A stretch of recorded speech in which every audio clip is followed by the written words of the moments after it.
Welcome in iUniversity Prep Cheat Codes, 8th grade Social Studies edition, episode 3, Unconstitutional.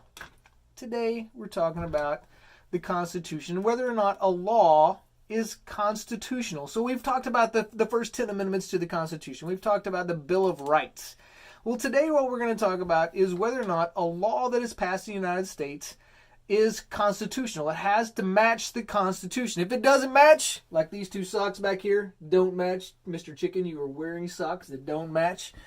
If you have socks that don't match, you got to throw them out. You got to find a match. And so it's the same thing with the Constitution. If a law is passed in the United States of America and it does not match the Constitution, then it's tossed out as unconstitutional. We're going to look at how that came to be in these good old US of A. So let's get started.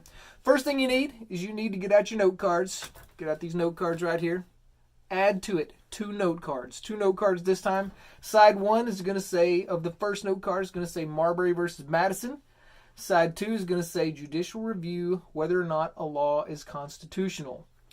Note card number 2 on side 1 is going to say John Marshall. John Marshall. And on the back of that one, you're just going to write Supreme Court Justice who wrote the decision in Marbury versus Madison. That's all you need to write this time. Super duper simple, super duper easy. And if you memorize this stuff right here, guarantee one question.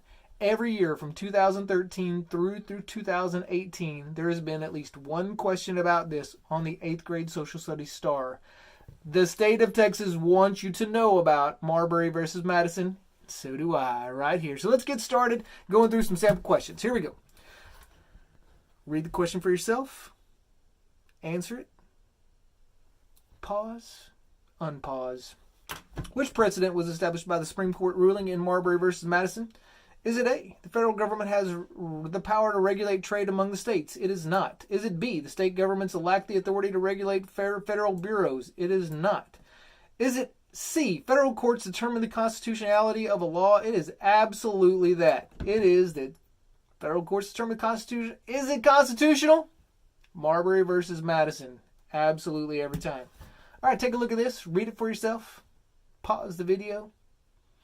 All right, John Marshall promoted the public good, maintained a strong sense of duty, used clear language to discuss complex issues. What else did he do? Did he uphold the doctrine of states' rights? Nope. Did he support the popular election of Supreme Court justices? Nope. Did he allow slavery to extend in Western territories? Nope. What did he do? He wrote the Supreme Court decision that established the principle of judicial review. Is a law constitutional? Judicial review. You got it. Absolutely. Let's take a look at the next one. Read it. Pause it. All right. Decision Marbury versus Madison was significant in U.S. history because it did what? Establish the practice of judicial review every single time. I'm telling you, every year there's a question about this. All right, what about this one? Read it, pause it. All right, Marbury versus Madison. The Supreme Court established a principle that would eventually be used by all courts to what? Strike down any law that this court deems unconstitutional. Every year. This is a freebie, guys. This is a freebie for you. I mean, this is like, hey, guys, you want to get a question right? Here you go. Next question. Read it, pause it. Surely by now you're getting these right. In Marbury versus Madison, the Supreme Court first stated the principle that the courts may declare a federal law unconstitutional. Every time. Next one. What about this one? This one might get you a little bit more tricky, but we're going to read it anyway. So read it, pause it.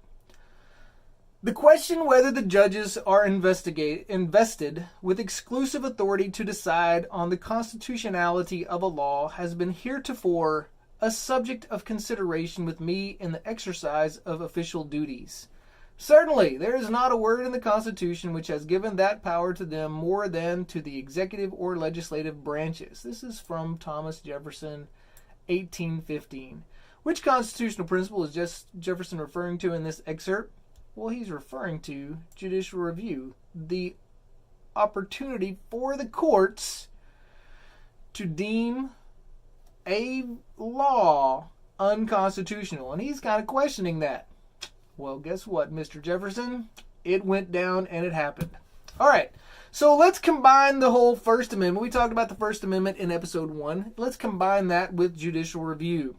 Which law would be considered unconstitutional on the basis of the First Amendment guarantees? Remember the First Amendment? 5 freedoms. 5 freedoms. So which one of these is talking about the 5 freedoms? Is it a ban on the publication of classified information? And what did we talk about with the 5 freedoms? Which one did we talk about that was going to be about? Church. Religion. Absolutely. All right, so let's okay, ban on publication of classified information. That has nothing to do with the First Amendment. Requirement, the church employees pay income tax. So this has to do with religion. It's a tricky question. But a church employee still has to pay income tax because why? Because they're employed in the United States. And if you're employed in the United States, you've got to pay income taxes. Doesn't matter who you work for. H, a requirement that churches get a permit before building a new chapel. Another church question. You're like, this is tricky. Here's the deal. If somebody's going to build something inside of city limits, they're going to have to get a permit to build. So, church, no church, got to have a permit. A prohibition on electing religious leaders to government office. So, in other words, can a minister, can a pastor become an elected official? Absolutely they can. You can't ban someone from running for public office just because they are religious. Tricky question. Tricky question. But there you go. So, the must know is this. Marbury versus Madison equals judicial review. And is it constitutional? Constitutionality of a law. If you know that, it's one question on your star. It's a freebie. Thanks a lot.